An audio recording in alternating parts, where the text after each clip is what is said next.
सबसे पहले जब मैंने बॉडी बिल्डिंग स्टार्ट करी थी, मेरा भाई था बड़ा, हाँ। उनको देख के जो है मैंने जिम में स्टार्ट किया। एक्चुअली मेरे से उनको कोई उम्मीद नहीं थी कि लाइफ में कभी सक्सेस भी होगा, बिकॉज उनको मेरे भाई से बहुत ज़्यादा उम्मीदें थी।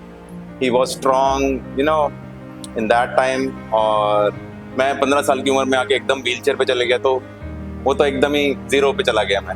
और जब मेरा सीन आया पर्दे पे, तो उस टाइम ऐसा था कि गूज़बम्प्स आ रहे थे मेरे को, कि सब लोग सीटियां मार रहे हैं और क्लैप कर रहे हैं। वो मेरा सीन है, ऐसे पटकता हूँ मैं उस आदमी को।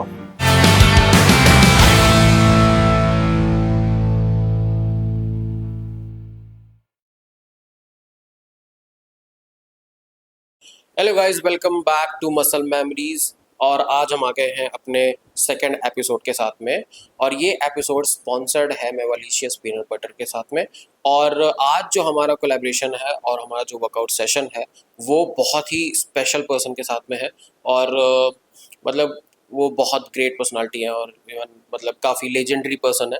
तो आगे हमारे साथ बने रहिए और हम आपको आगे दिखाएंगे कि हम किसके साथ आज एक वर्कआउट सेशन करेंगे और वो वर्कआउट सेशन कितना मज़ेदार होगा।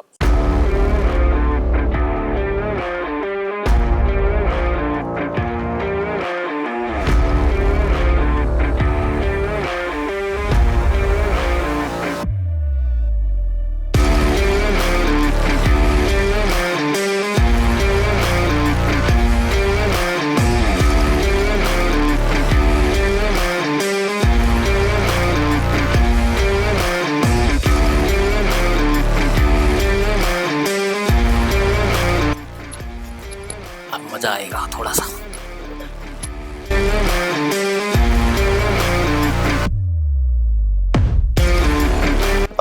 एक्सरसाइज से पहले just for stretching, that's it. इसके 3 से 4 सेट करूंगा।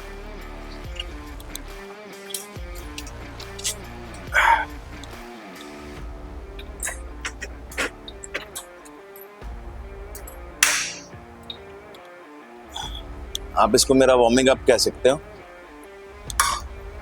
ये तो बहुत लाइट वेट है भाई, करे। हाँ, 100 kg कर दो।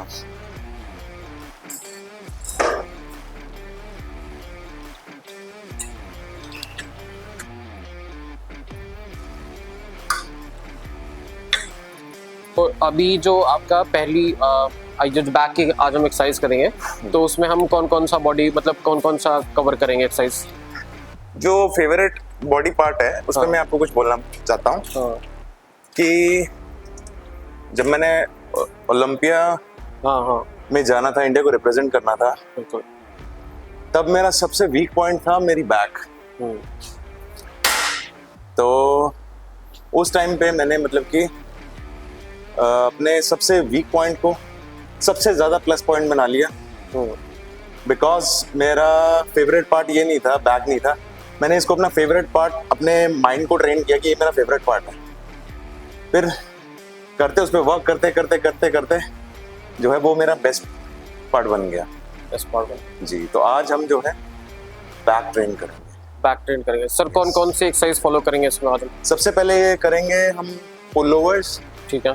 देन डंबल रोइंग, ठीक है। देन लैट्स पुली, ठीक है, then close grip, then again dumbbell rowing, then seated rowing, then यहाँ पर केबल करेंगे बैक के लिए, देन अगेन जो है डंबल रोइंग रहेगा। तो इसके पार्ट्स 3 हैं डंबल रोइंग के, बिकॉज इससे जो है हमारे बैक को जो है प्रॉपर जो है शेप मिलेगी, थिकनेस और शेप मिलेगी विद साइज। हाँ, तो इट डजंट मीन कि हम किसी भी एक्सरसाइज को रिपीट नहीं कर सकते। अगर हम 1 या 2 एक्सरसाइज के बाद में उस एक्सरसाइज को दोबारा ऐड करते हैं तो वो हमें अलग कॉन्ट्रैक्शन देती है। बिल्कुल। आजकल एक सवाल और है, जैसे बहुत सारे फिटनेस इन्फ्लुएंसर्स हैं, बोलिए बहुत तरह के फिटनेस इन्फ्लुएंसर हैं। तो सबका ये है कि कोई कहता है कि सिर्फ 3-4 एक्सरसाइज में ही काम हो जाता है, कोई कहता है 2 ही 3 एक्सरसाइज में काम हो जाता है, कोई 5, 6, 7 एक्सरसाइज कर लेता है, तो आपका क्या कहना है इस बारे में? जो बोलते हैं ऐसे कि 2-3 एक्सरसाइज में काम हो जाता है, अगर तो कोई प्रोफेशनल है तो उसका डाइट उतना होना चाहिए, उसका पोटेंशियल उतना होना चाहिए कि इतना हैवी वेट कर रहा है, इतना रेपुटेशन कर रहा है कि उसका जो है लोग दूसरे लगाते हैं 9 एक्सरसाइजेस लगाते बिल्कुल हैं, बिल्कुल। वो अपना 5 या 4 एक्सरसाइजेस में ही वो कंप्लीट कर ले। वो इंसान बोल सकता है ये कि हाँ मेरा उतना हो जाता है। बाकी जो लोग सिर्फ घड़ी को देख के जो है थोड़ा एक्सरसाइज कर लेते हैं, फिर फोन पे लग जाते हैं, इधर उधर देख के टाइम पास कर लेते हैं, उनके लिए नहीं, उनके लिए नहीं है। नहीं। जो एक ही की है, एक अच्छा बॉडी बिल्डर बनने के लिए प्रॉपर जो है कि आपको जो है प्रॉपर एक्सरसाइज लगानी पड़ेगी, उसको टाइम देना पड़ेगा। जी बिल्कुल। मेरा तो रहता ही, अभी आप देख ही रहे हो कि मेरे को कम से कम लगेंगे अभी 2-3 घंटे और लग जाएंगे मेरे को एक्सरसाइज करते करते। बिल्कुल। कोई नहीं, आज मैंने आपको 2018 में आपने मिस्टर ओलंपिया ज्वाइन किया था, है ना? तब से मैं आपको फॉलो कर रहा हूँ। Thank you. हो गए अक्षय सर, हो गए, मतलब Akshay is my very good friend. हाँ, मैं अभी उनके साथ हमने शो किया था अभी हमने, और उनके साथ काफी अच्छा लगा। हमने उनके साथ में पॉडकास्ट भी किया था उनकी वाइफ के साथ में, सुरभि मैम के साथ में। हाँ। और मतलब दोनों के साथ में हमने बात की थी और मतलब बहुत अच्छा लगा, बहुत सीखने को बहुत कुछ मिला उनसे। हाँ ये है, सीखने को बहुत कुछ मिलता है। हाँ, हम अक्षय और मैं यही जिम पे करते थे एक्सरसाइज। तो मैं उनसे हमेशा मतलब कि बहुत ही मोटिवेटेड रहता था, और because he is in the air force. हाँ, और मेरे डैड भी जो है एयरफोर्स में थे। अच्छा। हाँ, तो मैं हमेशा उनसे इंस्पायर होता था, और उस टाइम पे तो बहुत हैवी लिफ्ट करते थे। आई थिंक 2017 से मैंने भी स्टार्ट किया थोड़ा बहुत वर्कआउट करना। हाँ। तो 17 से लेके अब तक मैंने बेसिकली अक्षय सर को देखा, आपको देखा, हाँ। और बहुत लोग आए, लेकिन जो ये कहते हैं ना कि नॉलेज जहाँ से आपको प्रॉपर मिलती है, yes. वो चीज़ अलग ही होती है। yes. क्योंकि बहुत सारे इन्फ्लुएंसर्स आते हैं, कोई कुछ बोल रहा है, कोई कुछ बोल रहा है, कोई राइट डायरेक्शन में बहुत कम लोग हैं, बहुत कम लोग। जी, गिनती के आप उंगलियों पे गिन सकते हैं। हाँ। और गलत गाइड करने वाले बहुत ज्यादा हैं। बहुत है। गुरुमान सर भी हो गए, वो भी एक ही डायरेक्शन में लगातार अभी तक चलते आ रहे हैं। अच्छा। उन्होंने अपना फील्ड नहीं चेंज किया। जी, जी, जी। और यही सेम चीज क्या कहते हैं अक्षय सर के साथ में भी है जी, कि उन्होंने तब स्टार्ट किया था और अब तक कितने टाइम हो गया। हाँ। लेकिन उन्होंने कोई और चीज नहीं डाली उस पे। जी। नॉलेज से रिलेटेड ही वीडियोस वगैरह वो हमेशा पोस्ट करता है। जी, जी, जी, जी। अच्छा, अच्छी बात है ये बात। हाँ, ये काफी अच्छा है। इस चीज को मेंटेन करना बहुत मुश्किल है, बहुत ज्यादा मुश्किल है। हाँ। तो हमने ये कभी नहीं सोचा था कि आप लोगों से हम लोग मिल पाएंगे। अरे आपको तो अभी बहुत लोगों से मिलना है। ये एक तरह से सपना है कि हाँ, हम बस आगे फॉलो कर रहे हैं।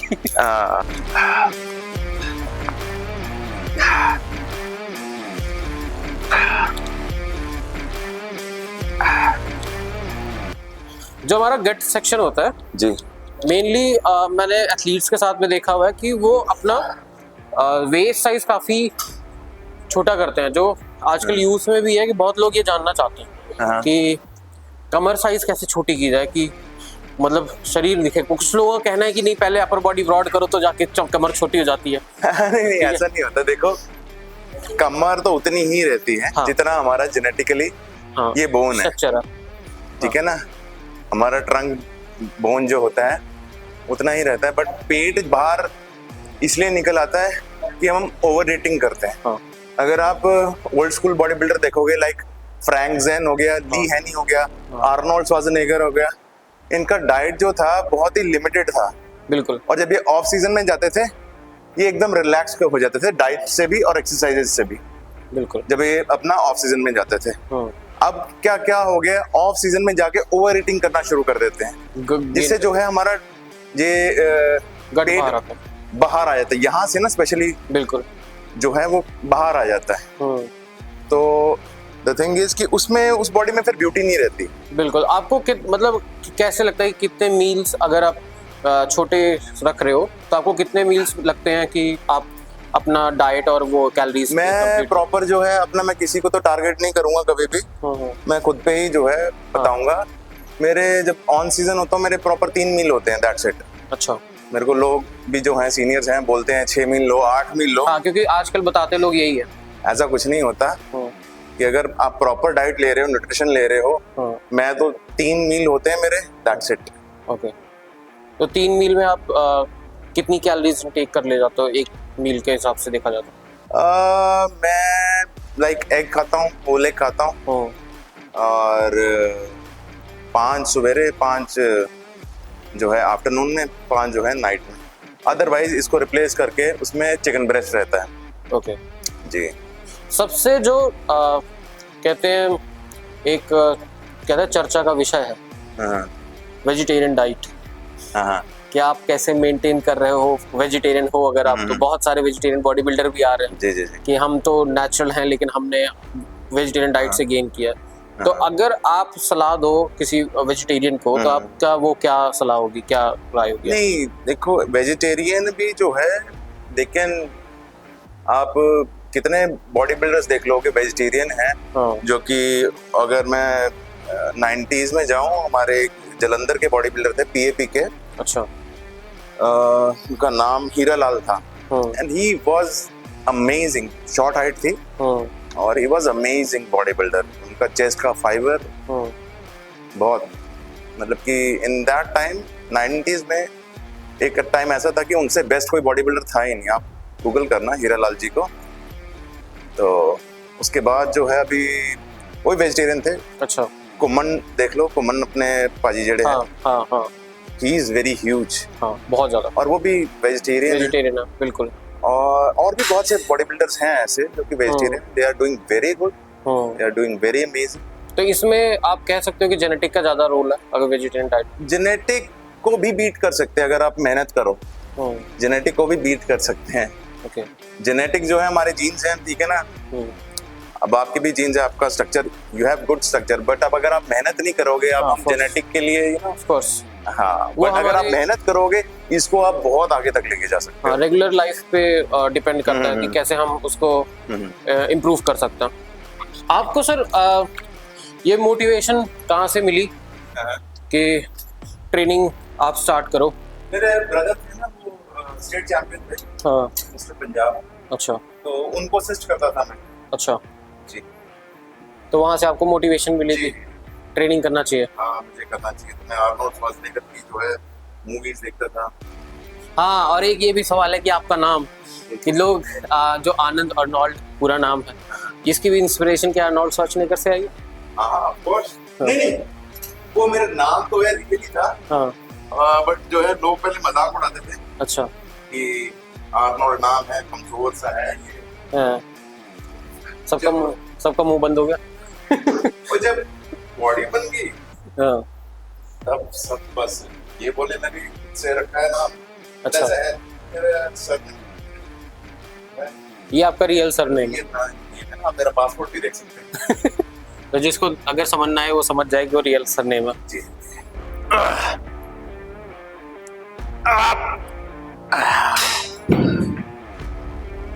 जैसे ये हम अभी पुल ओवर कर रहे हैं, पुल ओवर में बहुत लोगों का ऐसा होता है कि वो कोशिश करते हैं कि ज्यादा स्ट्रेच नहीं हो, और जैसे आप बहुत स्ट्रेच करते हो, मैंने आपके पहले भी वीडियोस देखी हैं ट्रेनिंग की, तो आपको इसमें और उसमें क्या डिफरेंशिएट ऐसा लगता है?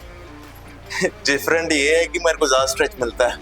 अच्छा। हाँ, तो जितना स्ट्रेच करेंगे उतना ही ज्यादा बेटर होगा। तो आपको ये ट्रेनिंग में काफी इफेक्टिव लगता है? जो है कोचेज ही जो है ना, हाँ, वो लोगों के ब्रेन वॉश कर देते कि वो बॉडी बना ही नहीं सकते बिना स्टेरॉइड्स के एंड ऑल दैट। बिल्कुल। मेरे कोच हैं रवि पाजी, now he is in Canada settle. Okay. यहाँ पर जब मैंने स्टार्ट किया था तब यहाँ का टॉप नॉच जिम था लिबरा हेल्थ क्लब, अभी भी है। ठीक है। और उसका लाइफ टाइम मेंबरशिप मेरे को फ्री है बिकॉज ऑफ हिम, क्योंकि वो टाइम ऐसा था कि मेरे पास पैसे भी नहीं थे। हाँ, और उन्होंने मेरे को लाइफ टाइम मेंबरशिप दी थी, स्पॉन्सर किया था कि सर आप जिम आइए जितना जब भी आपको करना है। और ही इज द वन जिन्होंने मेरे को मतलब कि उस टाइम पे हेल्प किया जब मेरे को बहुत जरूरत थी, बिल्कुल। क्योंकि पहले जिम इतने एडवांस नहीं होते थे। आज से आप लगा लो 15 साल पहले की बात बोल रहा हूँ। तो जब भी हम पूछते थे सर कैसे क्या करना है कंपटीशन की तैयारी, उनका एक ही जवाब था अंडे खाओ, और चिकन भी नहीं खाने को बोलते थे बिकॉज ही वॉज वेजिटेरियन। और अंडे खाओ, केले खाओ और वर्कआउट अच्छा करो।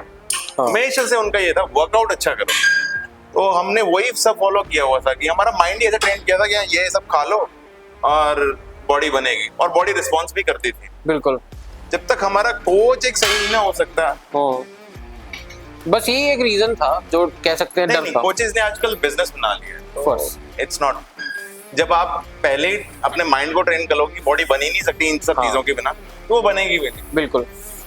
मुझे लगता है पहले बेसिक्स आप अपने क्लियर रखो। अगर आपको आगे कम्पीट करना है या फिर कुछ ऐसा सीन है, एक मिनट, हाँ, तब आप आगे वो चीज को नहीं, आप नेचुरल से भी आप नेशनल तक बॉडी बना सकते हो। बिल्कुल, नेशनल लेवल की बॉडी बना सकते हो। बिल्कुल। ये मेरा खुद का एक्सपीरियंस है। आप अफोर्ड कर सकते हो, then you can afford your pocket from your pocket, afford from your workout also, then you can use anything. अभी रिसेंट में थोड़ा बहुत लेना स्टार्ट किया, मतलब अभी मुझे हार्डली 2 महीने हुए। मैं 2017 से थोड़ा थोड़ा ट्रेन करता आया हूँ, और उसके पहले मैं स्पोर्ट्स में था, क्रिकेट वगैरह खेलता था। लेकिन हार्डली हमारा ट्रेनिंग वही था, कॉफी लो, मिलाओ, पी लो। मैं भी sometime I used to do this. जब मेरे पास प्री वर्कआउट फिनिश हो जाता है, मैं यही करता हूँ। हाँ, कॉफी लो, 2 पाउच डाला। कॉफी, हाँ, कॉफी में 1 चम्मच शहद, हाँ, और एक पूरा नींबू। आजकल शहद और नमक का भी बड़ा वो चल रहा है ट्रेंड, की शहद यहाँ लगाया, नमक डाला थोड़ा सा, वो भी ट्रेंड तो बहुत कुछ चल रहा है। हाँ, बहुत कुछ चल रहा है। ट्रेंड तो मैगी भी चल रही है। मैगी तो बहुत ज्यादा ट्रेंड हुई थी अभी। वो तो बहुत ज्यादा है, मैगी और वो मैकडोनल्ड का बर्गर। जी जी जी जी, और पता नहीं क्या, वाइग्रा ऑल्सो। आपका एक्टिंग का कैसा रहा एक्सपीरियंस? एक्टिंग का मेरे को तो जस्ट रैंडमली फोन आया था कि आप ऐसे मूवी में काम करेंगे, तो मैंने कहा हाँ ठीक है, कर लूंगा भाई। तो मुझे नहीं पता था वो इतनी बड़ी फिल्म है, मैंने सोचा छोटा मोटा रोल कुछ मिलेगा, है ना, तो कर लूंगा। बट जब मैं कर रहा था तभी भी मुझे नहीं लगा था, बिकॉज वो एक तेलुगु फिल्म थी, और मैं स्टार्स को नहीं जानता था। और वो डायरेक्टर जो थे बहुत बड़े डायरेक्टर थे, अनिल रविपुड़ी, अनिल करके उनका नाम था। और उन्होंने मेरे को बहुत अच्छे से ट्रीट किया, बहुत अच्छे से सब कुछ समझाया, और रीटेक काफी बार हुए। जब इमोशनल सीन था एक रोने वाला, तो कॉमेडी हो गई थी। क्या हुआ था, मेरी बेटी थी, उसको पता नहीं कैंसर था, ऐसे करके रोने वाला सीन था। तो मेरा इमोशन ही ना आए। तो वहां पे कम से कम 300 लोग होंगे इन फ्रंट ऑफ मी ना। तो उन्होंने बोला, माइक में बोला उन्होंने, कहते Arnold what are you doing? मैंने कहा व्हाट हैपेंड सर? कहता सी दिस। मैं कहा देयर इज नथिंग। कहता it's like your face, there is nothing, emotion, no emotion. Oh, मेरे को इतना इंसल्टेड फील हुआ। उसके बाद में मतलब कि मैंने कोई रीटेक नहीं दिया, फर्स्ट टेक में सारे सीन दिए। फिर एक्शन सीक्वेंस था, वो जो पर्टिकुलर सीन था जो आपने शूट किया फाइटिंग वाला, जी जी जी, वो बहुत फेमस हुआ। वो बहुत फेमस हुआ। उसके सीन के बाद जो है पब्लिक वो दोबारा देखने आ रही थी। बहुत, मैंने 50 बार देखा वो। देखो, मैंने पहले से ही देखा, मैंने काफी बार देखा वो सीन। तो फिर मेरे को जो है, उन्होंने जो फिल्म के प्रोड्यूसर्स थे, वो कहते आर्नोल्ड को रेड टेप पार्टी पे बुलाओ, हमने इनको जो है ऑनर करना है। फिर उन्होंने मुझे बुलाया, तो मेरे डैड भी जो है साथ में गए थे। तो उन्होंने रेड टेप पार्टी पे बहुत मतलब कि मुझे इज्जत बख्शी। सो मैं प्रोड्यूसर का भी थैंक्स करता हूँ।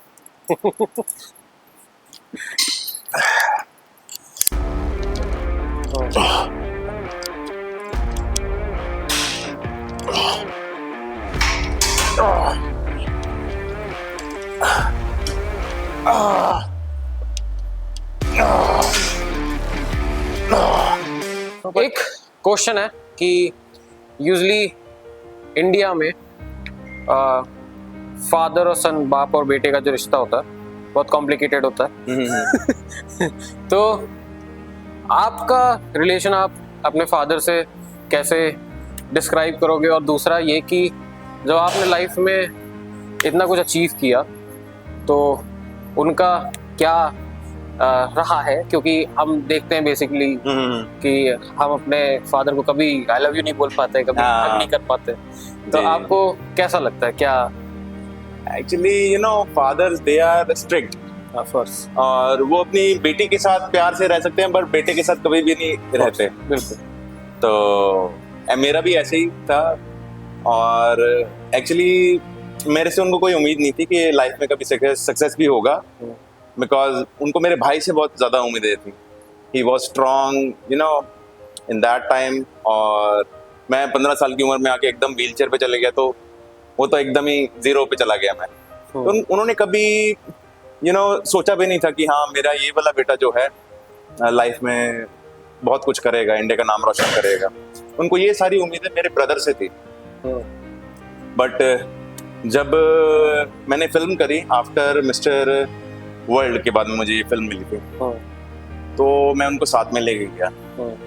तो कभी मेरे मुंह पे उन्होंने शो नहीं किया कि हाँ भाई उनको मेरे पे प्राउड भी है। वहां पर भी उन्होंने कुछ शो नहीं किया। फिल्म देखी, थिएटर में हमें लेगी, पूरी टीम गई थी, हीरो हीरोइन, डायरेक्टर, प्रोड्यूसर थे, हमको लेके गए थे। और जब मेरा सीन आया पर्दे पे तो उस टाइम ऐसा था कि गूज़बम्स आ रहे थे मेरे को कि सब लोग सीटियां मार रहे हैं और यू नो क्लैप कर रहे हैं। वो मेरा सीना ऐसे पटकता हूँ मैं उस आदमी को, तो उन्होंने मेरे को एक शब्द भी नहीं बोला। फिर जब घर में आए तब कोई भी गेस्ट आता था तो वो पूरी स्टोरी सुनाते थे ऐसे। तो मतलब कि यू नो बट मेरे सामने कभी भी नहीं।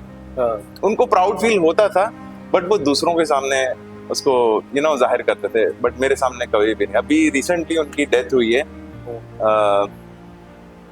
पिछले ही महीने मई 9 तारीख को सुबह 3:30 बजे उनकी डेथ हुई। तो उनको साइलेंट हार्ट अटैक हुआ। तो 82 इयर्स की उनकी एज होगी।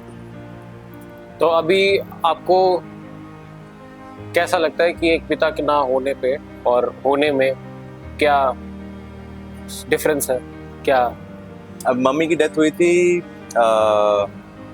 नवंबर 23 ऑफ नवंबर को हुई थी, 10:30 बजे मेरे हाथों में ही हुई थी उनकी डेथ।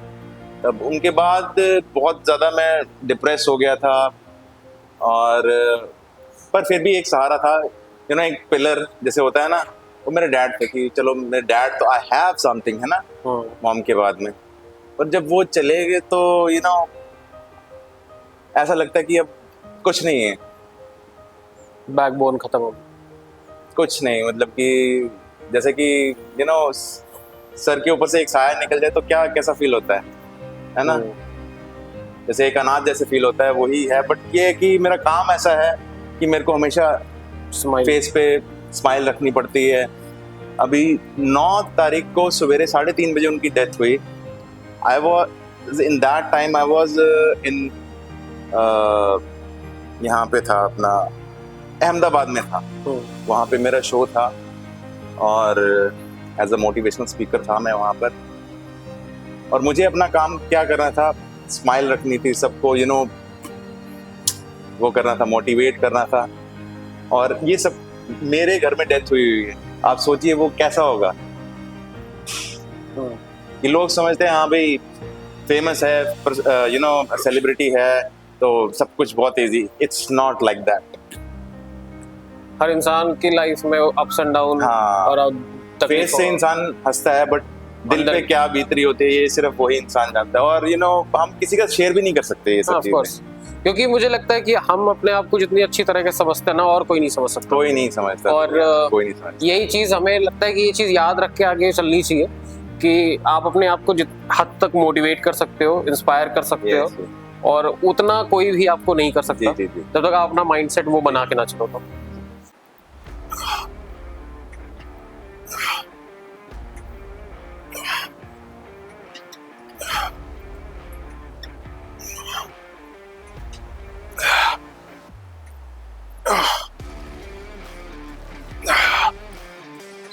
मैंने जब आपको मिस्टर ओलंपिया के स्टेज पे देखा था ना, हाँ। क्योंकि आज तक कोई नहीं गया, आज तक इसने और कोई अवार्ड पे भी नहीं गया मुझे लगता है। बाकी क्या कहते हैं, जब वो था ना वो काफी ज्यादा ये था, हाइप बहुत था, hype था। और बहुत मोटिवेशनल भी था जी, जी। और इंस्पायरिंग था कि कोई जब मैं इंडिया- वहां से आया, इंडिया आया, तब मुझे पेरिस में जो है इनविटेशन मिला ओके कि आपको यहाँ पर आके जो है स्टेज शो करना है, ऐसे ऐसे करके, क्योंकि आपको इंटरनेशनल स्पॉन्सरशिप मिलेगी।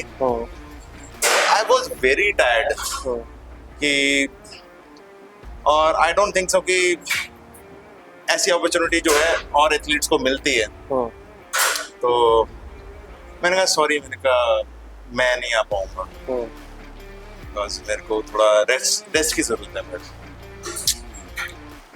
मैंने भी जब बॉडी बिल्डिंग स्टार्ट करी थी ना, एक टाइम में जब मैं व्हील चेयर पे चला गया ना, मैंने कहा ठीक है यार, डिपेंडेंट हूँ, फिजिकली चैलेंज हूँ, घर में बैठ के खा लूंगा, ठीक है ना, माँ बाप है। पर एक मोमेंट ऐसा आया कि मैंने सोच लिया कि मेरे को अब ऐसे नहीं बैठा रहना, कुछ ना कुछ करना है, चाहे छोटा मोटा ही करो, पर कुछ ना कुछ करना है।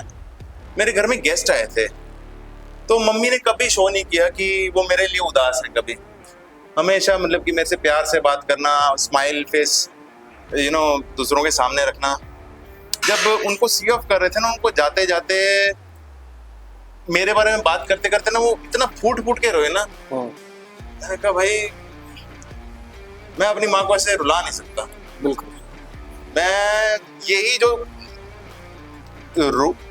फूट फूट के जो रोए हैं ना, इन्हीं आंसुओं को मैं खुशी के आंसू में बदलूंगा।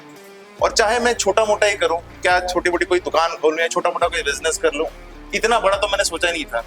और मैंने कहा यार मेरे को ऐसे नहीं बैठना, कि बेड में मेरे को बैठे रह के ऐसे नहीं खाना खाना। फिर मैंने थोड़ा स्टार्ट किया। वो स्टार्ट जो छोटा सा था, मैंने सोचा वो इतना बड़ा हो गया कि ओलंपिक स्टेज तक पहुंच गया। जो क्वेश्चन था हाँ, वो ये था कि हम जब अपना ड्रीम सोचते हैं, जीते हैं, सोचने और जीने में बहुत फर्क है। हाँ, जब हम कभी ये, जैसे आपने कभी ड्रीम देखा कि हाँ मिस्टर ओलंपिया स्टेज हाँ, को क्या कहते हैं रिप्रेजेंट करना इंडिया को उसमें, जी जी, और उसके बाद जब आप वहाँ गए हाँ हाँ, तो वो सोचने में और अभी में हाँ। क्या आप, मतलब उस टाइम आपके दिल और दिमाग में क्या चल रहा था, हाँ। क्या फीलिंग थी वो? उस टाइम पे मेरा फोकस बहुत ज्यादा था। इवन वहाँ पे सारे सेलिब्रिटीज थे, ये ओलंपिया के जितने भी जे कटलर एंड फिल हिथ वगैरह हाँ। मेरे इस साइड में थे, और मैं अपनी टीम के साथ जा रहा था। यूएसए में मेरी टीम है, और मैंने इतना फोकस ज़्यादा था कि मैंने उनकी तरफ ऐसे करके भी नहीं देखा। मैं बैक स्टेज किया, अपना पंपिंग वगैरह, कलरिंग वगैरह सब स्टार्ट किया, और पोजिंग मेरी इतनी परफेक्ट थी कि मेरे को वहाँ पर गोल्ड मेडल मिला था बेस्ट पोजर का। जी, और बेस्ट पोजर मैंने हर एक इवेंट में मैंने जीता इंटरनेशनली। मिस्टर ओलंपिया हो गया, आर्नोल्ड क्लासिक हो गया, प्रो टोरंटो शो हो गया, उसके बाद 2-3 और शो थे। फिर थोड़े टाइम बाद उन्होंने वो अवार्ड की लिस्ट निकाल दी थी वहाँ से, बिकॉज एक ही इंसान जीत रहा था, वो इंडिया का था और प्राइज मनी भी मेरे को मिल रहा था। तो ऐसी कुछ बातें होती हैं जो कि कभी मैं बोलता नहीं हूँ, क्योंकि कंट्रोवर्सी बन जाती है। तो आई डोंट लाइक कंट्रोवर्सीज कि हाँ मैं ये कंट्रोवर्सी बना के अपना नाम करूँ या कुछ ऐसा करूँ। तो सर आपका क्या मैसेज है यंगस्टर को कि वो कैसे अपनी लाइफस्टाइल को बेहतर करें और बुरी चीज़ों से दूर रहें? बुरी चीज़ों में सबसे ज़्यादा बुरी चीज़ है, आप अपने सेल फोन से जितनी दूरी बना के रखेंगे वो ज़्यादा बेस्ट रहेगा। बिकॉज सही इन्फॉर्मेशन जो है वो आपके पास खुद के पास है कि एक राइट स्लीप लेना, एक राइट डाइट लेना। और राइट डाइट में जो है, अगर आप वेजिटेरियन हैं तो आप दाल, स्प्राउट्स, पनीर, ऐसी बहुत सी चीज़ें खा सकते हैं। अगर नॉन वेज हैं तो आप अंडे खा सकते हैं, चिकन ब्रेस्ट खा सकते हैं। ये बेसिक चीज़ें जो है ये कभी भी चेंज नहीं होंगी, जो कि आजकल के जो है जो इन्फ्लुएंसर गलत इन्फॉर्मेशन जो है बांटते फिरते हैं, आप उनसे बचते रहोगे और you can you have your own world. Basically ये बात है, आपके पास सारी इन्फॉर्मेशन है, आप उसको अप्लाई कीजिए और you can make your own goals, you can achieve everything. Of course. जी। जब हमने स्टार्ट किया था, जब मैंने स्टार्ट किया था, तब ये सब कुछ नहीं था। हाँ। ठीक है ना, हमने बेसिक से ही जो है स्टार्ट किया था। ये अंडे हो गए, वेजिटेबल्स हो गए और चिकन जो है, यही सब हमने खा के बॉडी बनाई है। ठीक है ना, जो आज की डेट में जो है इस चीज़ को बहुत सी मैनिपुलेशन करके कुछ और ही बना देते हैं। तो उन सब चीज़ों से बच के रहो। आपके पास आपका अच्छा जिम है, आपके अच्छे पेरेंट्स हैं और आपकी डाइट है, यू कैन फॉलो। तो आज का जो हम सेशन है वो यहाँ पे ख़त्म करते हैं और हम आपको मिलेंगे अब अगले एपिसोड में और किसी और अच्छी ग्रेट पर्सनालिटी जैसे सर के साथ में, लेजेंडरी पर्सन्स के साथ में। तो बने रहिए हमारे साथ में, तब तक के लिए बाय बाय।